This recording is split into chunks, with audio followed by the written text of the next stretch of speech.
The next step in democratic evolution is overdue. India must change from a darkening elected authoritarianism to building institutions for citizens' inclusion in governance. The human body, like a nation, is composed of structures and processes. A bony skeleton holds it together. Processes such as breathing, blood circulation, and the formation of new cells give the body life. When vital processes become weak, the body becomes unhealthy even if the frame is strong. And when they cease, overpowered by infection, life ceases, and the bones remain to be buried. Elements of a democracy. A democratic nation, or any nation, is also composed of structures, its constitution and laws. What distinguishes democratic nations from authoritarian ones is the liveliness of citizens' participation in the governance of their nation. In healthy democracies, citizens participate effectively in the shaping of the policies and laws by which they are governed. Democratic constitutions provide elected assemblies for citizens' representatives to shape new policies and pass laws. Open-minded deliberation in these forums is necessary to meet the requirements of democracy. It is also essential for finding good solutions for systemic problems which must be considered from many perspectives. When these forums become chambers for close-minded partisan politics, they cannot find solutions to the complex, systemic problems that all nations must address in the 21st century: climate change, historical inequities, increasing economic inequalities, and violence brewing with discontents within. The U.S. Houses of Congress seem hamstrung by party politics. Debates in the Indian Parliament have degenerated into floor battles with missiles, and citizens of many European democracies are dismayed by the performance of their elected institutions. Constitutions, elections, and assemblies are not all that a democracy needs to function. Though this is what the simplistic U.S. vision of converting nations to democracies, on the heels of its armed interventions in many nations, seems to suggest. Democracies have life from what happens outside the elected chambers and what happens between elections. People who belong to different political factions, practice different religions, and have different histories within the history of their nation, must listen to each other, and learn to live democratically together every day of their lives.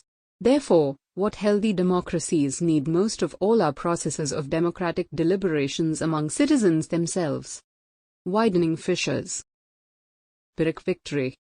Religious extremism, militancy in Afghanistan will be counterproductive for Pakistan.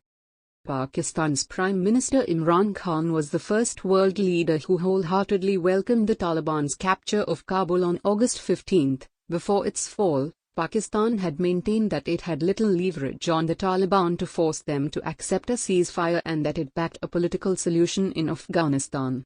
However, on August 16, he said Afghans have broken the shackles of slavery, leaving little doubt on where Pakistan stands on the Taliban's return. This is hardly surprising. Pakistan not only played a central role in the Taliban's rise to power in the 1990s but was also one of the 3 countries to have had formal diplomatic ties with them. Pakistan continued to support the Taliban even after they were driven out of power by the US in 2001. Its strategic calculus was that a stable Afghanistan backed by the US and India would harm its core interests. It hosted the Taliban leadership in Quetta, Balochistan, and allowed their militants to regroup and resume insurgency in Afghanistan. In that sense, the Taliban's capture of Kabul can be seen as the success of a long-term strategy Pakistan's military establishment had adopted. But it is too early to begin celebrations.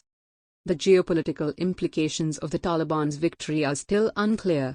But, irrespective of what kind of a government they will establish, the resurgence of a Sunni radical jihadist group could embolden similar outfits elsewhere.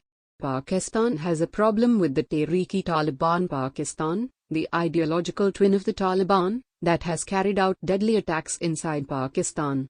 Also, the August 26 Kabul blasts are a warning of what is awaiting Afghanistan. The country is still chaotic and lawless where groups such as the Islamic State Khorasan Province, ISK, the IS affiliate that has claimed responsibility for the blasts, would seek to flourish.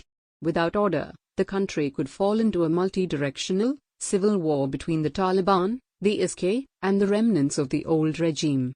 The question is whether Pakistan, overwhelmed by the Taliban's success, sees the possible dangers the triumph of hardline Islamism now poses. Religious extremism and militancy can help one country tactically but will be counterproductive in the long term. When the US backed the Mujahideen in the 1980s, it might never have imagined that the Taliban would rise from the Mujahideen and host the Al-Qaeda that would carry out the deadliest attack on America since the Second World War. Similarly, a chaotic Afghanistan ruled by extremist Islamists is as much a geopolitical victory as a security and strategic challenge to Pakistan. During the insurgency, Pakistan refused to use its leverage over the Taliban for peace. Pyrrhic victory. Religious extremism, militancy in Afghanistan will be counterproductive for Pakistan.